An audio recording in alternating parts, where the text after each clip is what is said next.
The sky didn't shatter with lightning or scream with sirens.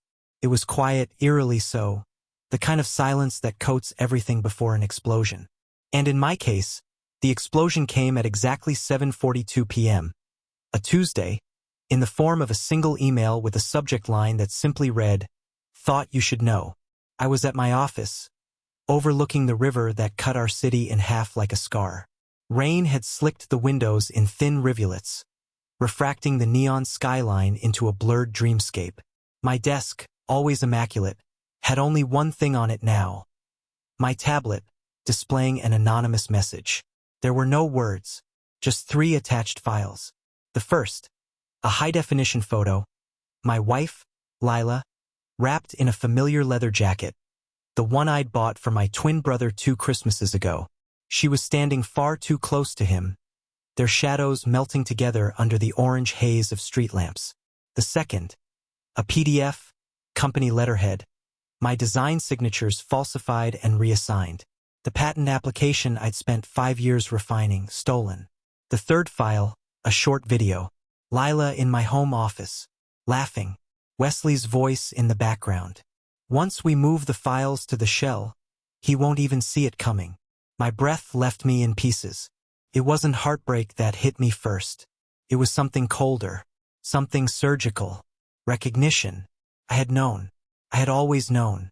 Not everything, but enough. Enough to suspect. Enough to watch. Enough to plan. This wasn't a betrayal. It was confirmation.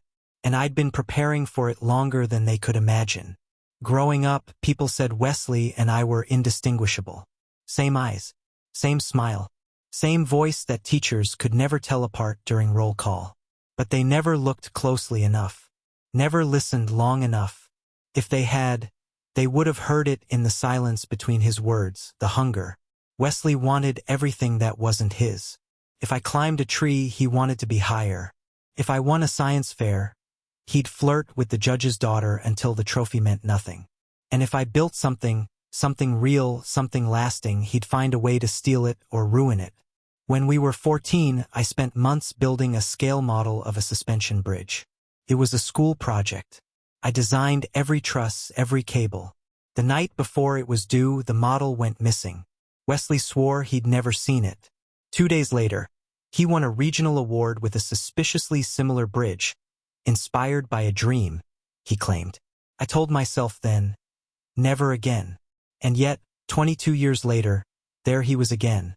This time not with a school trophy, but my wife on his arm, my patents in his briefcase, and a fake smile made for boardrooms. This wasn't some petty theft anymore. This was arson. He wasn't just stealing from me, he was setting fire to everything I built. But here's the thing about fire. I design structures that survive it. Earthquakes, hurricanes, sabotage, I plan for collapse before I build. And I had been planning this particular collapse for over a year. Because Lila didn't start acting differently overnight. It was subtle at first. Weekend business trips that didn't align with any conferences. Late-night calls where her tone shifted when I entered the room. Her growing disdain for boring things like ethics, like loyalty, like love. Then came Wesley. The slow reappearance. Lunches with our parents to reconnect. Questions about my ongoing projects. Innocent smiles that never reached his eyes. I knew something was coming, so I did what I've always done. I built a structure, not of steel or concrete, but of evidence, surveillance, encrypted backups, dummy files, traced emails, and a deal with a friend in the FBI's white-collar crimes division. I even hired someone to pose as a disgruntled junior developer to bait Wesley into corporate theft. He bit hard. They thought they were stealing fire. But they never realized I was the one holding the matchbox. So when I got that email on Tuesday night, I didn't react. I didn't scream or punch a wall. I simply poured a drink, opened a secure connection, and watched the surveillance footage they didn't know existed. Wesley in my office. Lila on lookout. My private hard drive blinking red as he installed spyware. Them laughing. I watched the whole thing twice, and then I made a call. Activate the sequence, I said. Are you sure? My FBI contact replied. I've never been more certain. Tomorrow morning, the board of directors would try to push me out, armed with falsified evidence Wesley had planted. They'd think I was paranoid, distracted, broken. But what they didn't know was that every move they made had already been anticipated, tracked, cataloged, weaponized. The twin who stole fire was about to walk into an inferno, one I'd spent years designing. The elevators at 630 Lexington hummed softly as they rose to the 42nd floor, carrying me to the lion's den. My reflection in the mirrored walls stared back, calm, polished, unreadable. That was the key. If they saw the fire in my eyes, the trap would spring too early. I had 10 minutes before the board convened. 10 minutes before Wesley tried to steal the company the way he'd stolen my wife, my designs, and years of my life. 10 minutes before they realized they'd walked willingly into a machine built to crush them. I stepped into the boardroom. The room fell quiet. The directors sat stiffly in their leather chairs. My parents, yes, my own flesh and blood, sat at the head of the table, their eyes darting between me and Wesley. They looked older than usual, worn down. Guilt does that. Wesley, on the other hand, looked radiant. Crisp suit, smug grin, the aura of a man who believed victory had already been delivered. Micah, my father said, with a tone that tried to sound paternal. We weren't sure you'd come. I wouldn't miss it, I replied, setting my briefcase down with a soft, deliberate thud. Wesley cleared his throat. Before we begin, I think we should address the elephant in the room, your mental state. There it was. He leaned forward, voice calm and serpentine. We've all noticed your erratic behavior. The obsession with security. The isolation. The FBI involvement. Micah, I'm saying this as your brother, maybe it's time to step back. For your sake. For the company's. He turned to the board. It's not about blame. It's about protecting what we've built. Together. I almost laughed. Instead, I opened the briefcase and pulled out a thick, matte black folder. I didn't speak. I just slid it across the table toward the chairman of the board. Take a moment, I said. You'll want to see what's inside before you make any decisions. They opened it.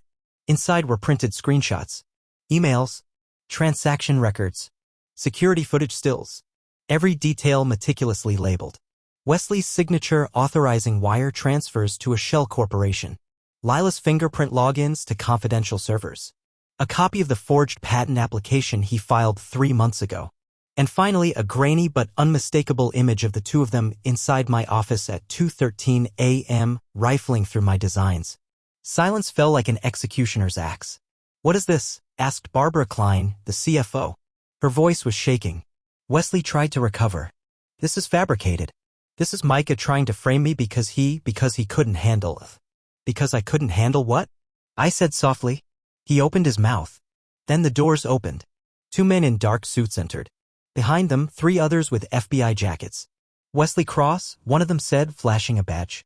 You're under arrest for corporate espionage, wire fraud, intellectual property theft, and obstruction of justice. Chaos erupted. Chairs scraped. Someone gasped. My mother's hand flew to her mouth. Wesley stood, sputtering, his mask slipping. This is insane. He set me up. He's the one who... But they were already cuffing him. As they led him away, he twisted to face me. You did this, he spat. You smug bastard. I met his eyes. Yes, I said. I did. He didn't speak again.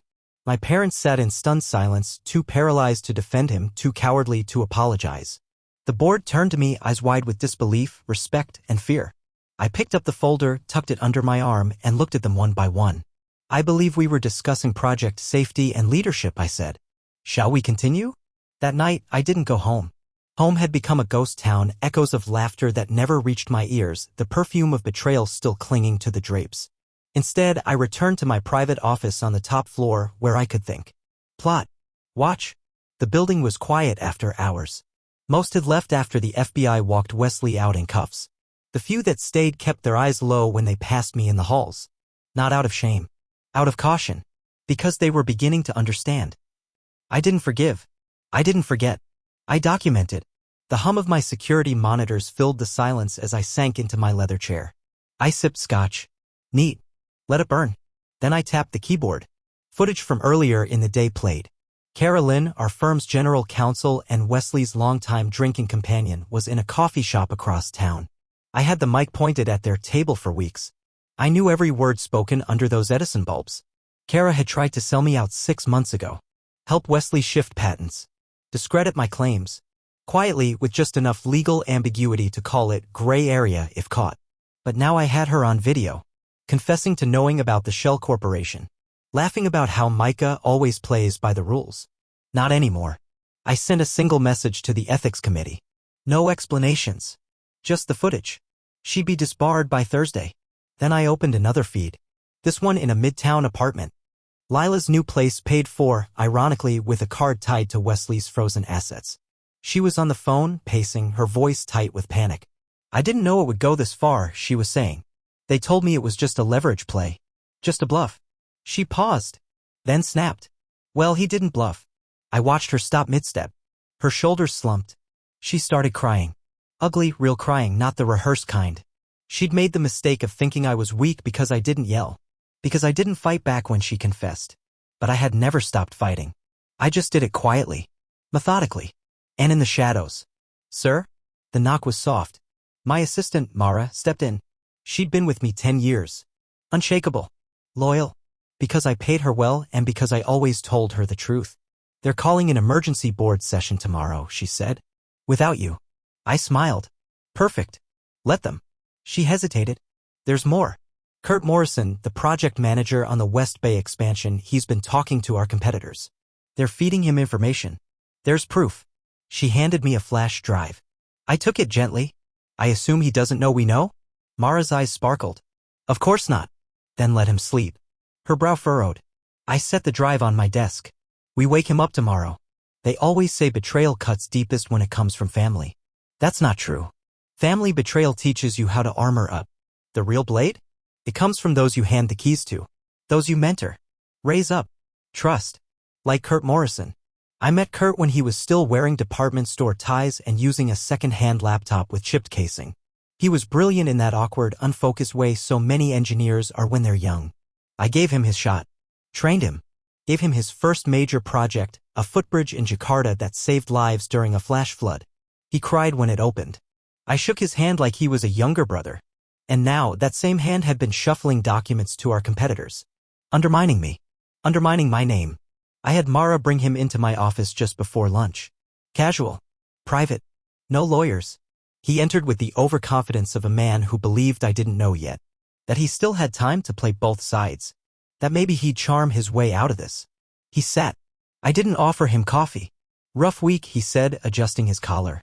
What happened to Wes? Insane. I mean, wow. I tilted my head. You've known him for a while, haven't you?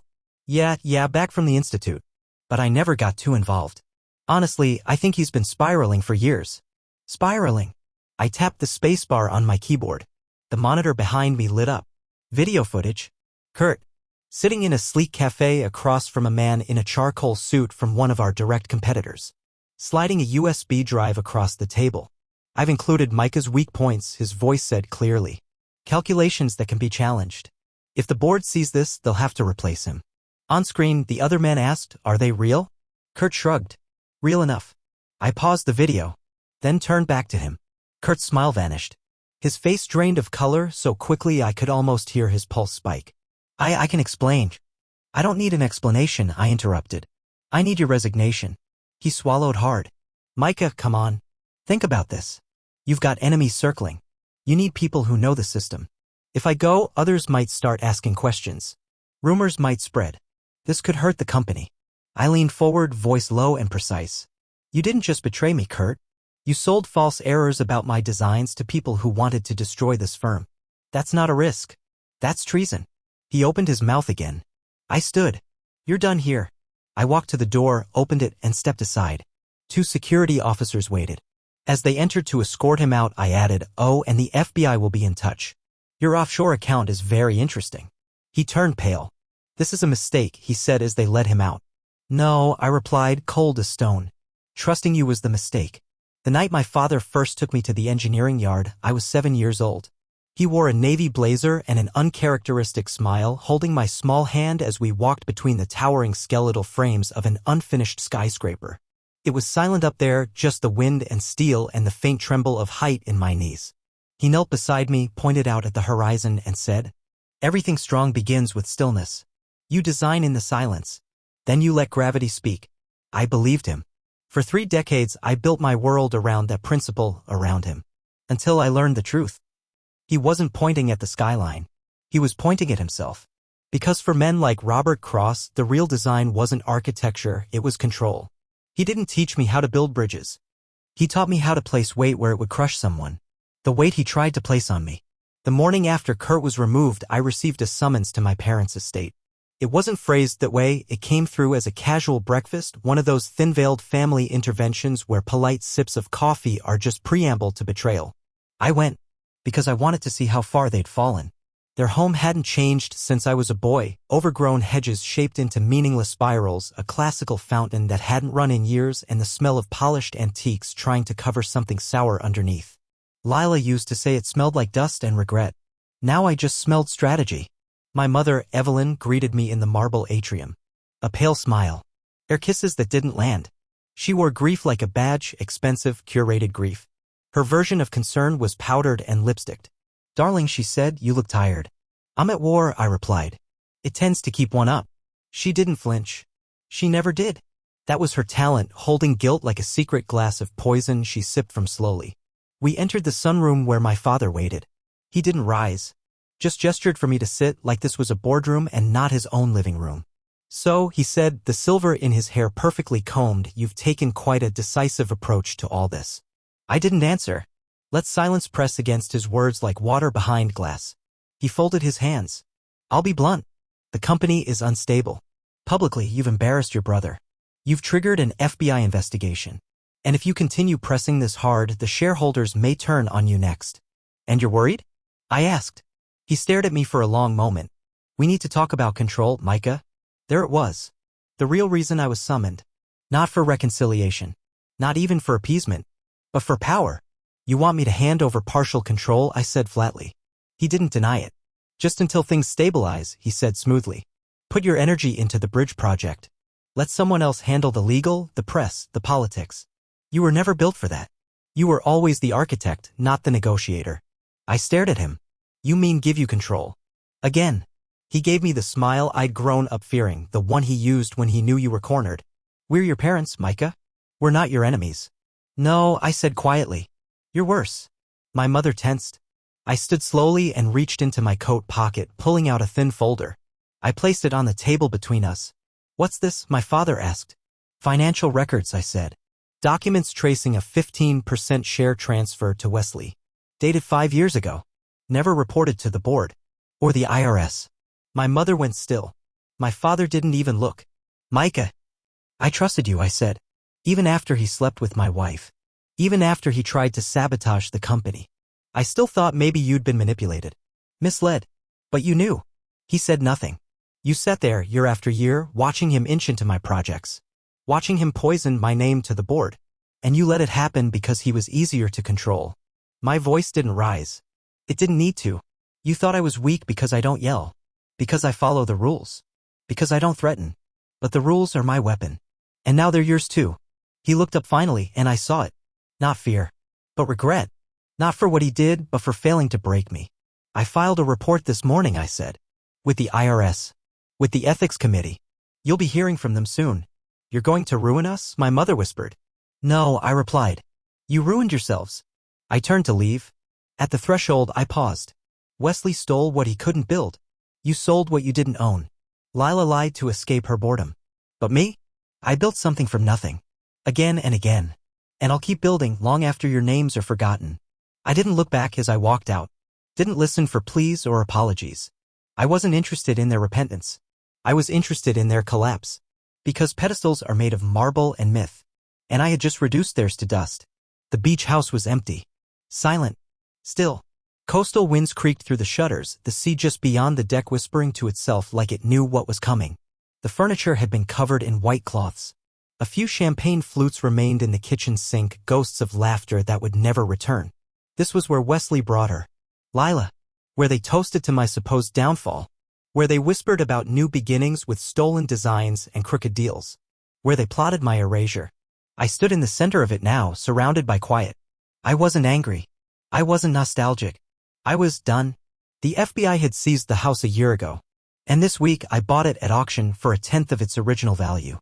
I had already signed the deed over to the city. In a month, this entire lot would be torn down and turned into a public park named after the seismic bridge system I invented. The bridge they tried to steal. The one they said was flawed.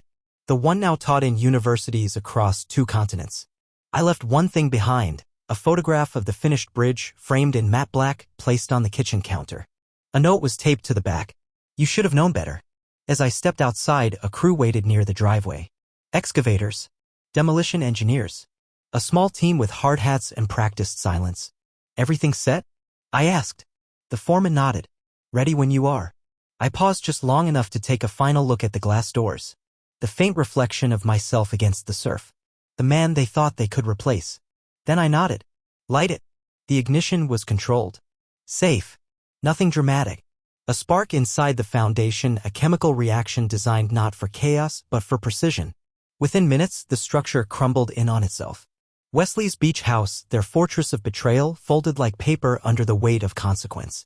I didn't film it. I didn't need to. Wesley would hear about it in prison. Lila would see it in the news. My parents would pretend it never mattered. But I knew the truth. 3 months later, I stood beneath the finished arch of the bridge. The city had invited me to speak, cut a ribbon, shake hands, smile for cameras.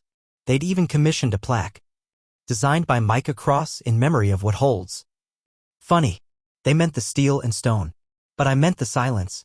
The resolve. The patience. After the ceremony, a reporter followed me to the railing. What drives you now? She asked. After everything? I didn't hesitate. Architecture, I said. And memory. She looked confused but nodded, scribbled something in a notepad. I left before the after-party began. In the years that followed, the company tripled in size. Our bridges changed cities, saved lives, turned heads. Wesley's appeals were denied. He now teaches GED classes in prison. Lila tried to publish a memoir. No one bought it. My parents lost their titles. Their home. Their influence. They send a card every Christmas. I never open them. Kara lost her law license. Kurt sells consulting services online, discounted. And me? I still build. But now I build with scars in mind. Not to hide them. To honor them. Because every beam, every truss, every line of code in our systems now carries a name etched invisibly into the core of the steel. The names of those who tried to collapse me. They didn't just fail. They became the foundation. And the only thing more permanent than concrete is a man with nothing left to lose and blueprints to burn.